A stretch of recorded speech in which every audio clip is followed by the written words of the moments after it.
കാർണിവലിലേക്ക് സ്വാഗതം. ഇന്ന് നമ്മൾ തയ്യാറാക്കാൻ പോകുന്നത് കക്ക ഇറച്ചി തോരനാണ്. ഇതിലേക്ക് നമുക്ക് ആദ്യം തന്നെ കുറച്ച് കൊച്ചുള്ളി, ഇഞ്ചി, പച്ചമുളക് ഇത്രയും ഒന്ന് ചെറുതായിട്ട് അരിഞ്ഞു വയ്ക്കാം. ഒരു കടായിലേക്ക് അല്പം വെളിച്ചെണ്ണ ഒഴിച്ചതിന് ശേഷം ഏകദേശം 1 ടീസ്പൂൺ കടുകൊന്ന് ഇട്ട് കൊടുക്കാം. കടുകൊന്ന് പൊട്ടുമ്പോഴേക്കും നമുക്ക് അരിഞ്ഞു വെച്ചിരിക്കുന്ന കൊച്ചുള്ളിയും പച്ചമുളകും ഇഞ്ചിയും അതിലേക്കൊന്ന് ചേർത്ത് കൊടുക്കാം.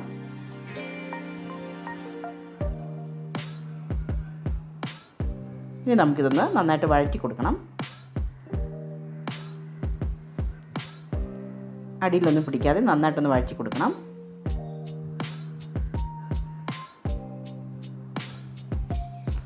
ഏകദേശം ഒരു ചെറിയ ബ്രൗൺ നിറമാകുന്നതുവരെ നമുക്കിതൊന്ന് വഴറ്റി കൊടുക്കാം.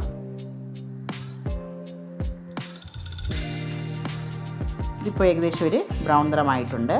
ഇനി നമുക്കിതിലേക്ക് വേവിച്ച് വെച്ചിരിക്കുന്ന കക്ക ഇറച്ചി ഒന്ന് ഇട്ട് കൊടുക്കാം. ഇത് ഓൾറെഡി വേവിച്ച് വെച്ചിരിക്കുകയാണ്, അതൊന്ന് ഇട്ട് കൊടുക്കാം.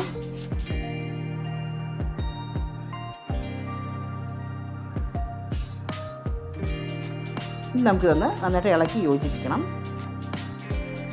ഇത് നന്നായിട്ട് മിക്സ് ചെയ്ത് വരുമ്പോഴേക്കും നമുക്കതിലേക്ക് ഏകദേശം ഒരു കപ്പ് വെള്ളമാണ് ഒഴിച്ചു കൊടുക്കേണ്ടത്. ആദ്യം ഒന്ന് മിക്സ് ചെയ്യാം.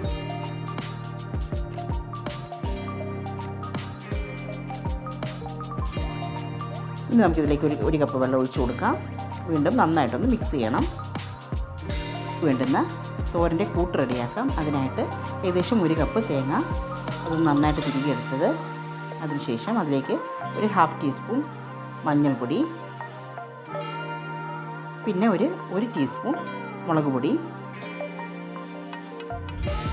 അതിനുശേഷം ഒരല്പം ഒരു 1/2 ടീസ്പൂൺ കുരുമുളക് പൊടിയും കൂടെ ഇട്ട് കൊടുക്കാം. പിന്നെ ഒരു 1/2 ടീസ്പൂൺ ജീരകം, ഇത്രയും ഒന്ന് ആഡ് ചെയ്ത് കൊടുത്തതിന് ശേഷം ഇതൊന്ന് നന്നായിട്ട് മിക്സ് ചെയ്യണം. കൈ കൊണ്ട് നന്നായിട്ടൊന്ന് മിക്സ് ചെയ്യാനായിട്ട് പ്രത്യേകം ശ്രദ്ധിക്കണം.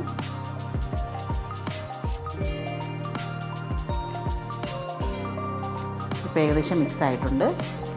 ഇനി നമുക്ക് തിളച്ചുകൊണ്ടിരിക്കുന്ന കക്ക ഇറച്ചിയുടെ ആ ഒരു കൂട്ടിലേക്ക് ഈ തോരൻ്റെ ആ ഒരു മിശ്രിതം ഒന്ന് ഇട്ട് കൊടുക്കണം.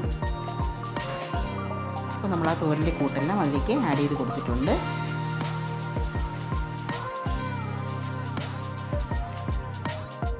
ഇനി ആവശ്യത്തിനുള്ള ഉപ്പും കൂടെ ചേർക്കാം. അതിനുശേഷം അത് നന്നായിട്ടൊന്ന് മിക്സ് ചെയ്തിട്ട് ഈ മിശ്രിതം നന്നായിട്ട് ഡ്രൈ ആവുന്ന വരെ നമുക്കൊന്ന് വെയിറ്റ് ചെയ്യാം. അപ്പോൾ ഏകദേശം ഇതൊന്ന് ഡ്രൈ ആയിട്ടുണ്ട്. അപ്പോൾ നമ്മുടെ കക്ക ഇറച്ചി റെഡി ആയിട്ടുണ്ട്. ഇത് വളരെ സ്വാദിഷ്ടമായൊരു വിഭവമാണ്. എല്ലാവരും ട്രൈ ചെയ്ത് നോക്കണം. Thanks for watching.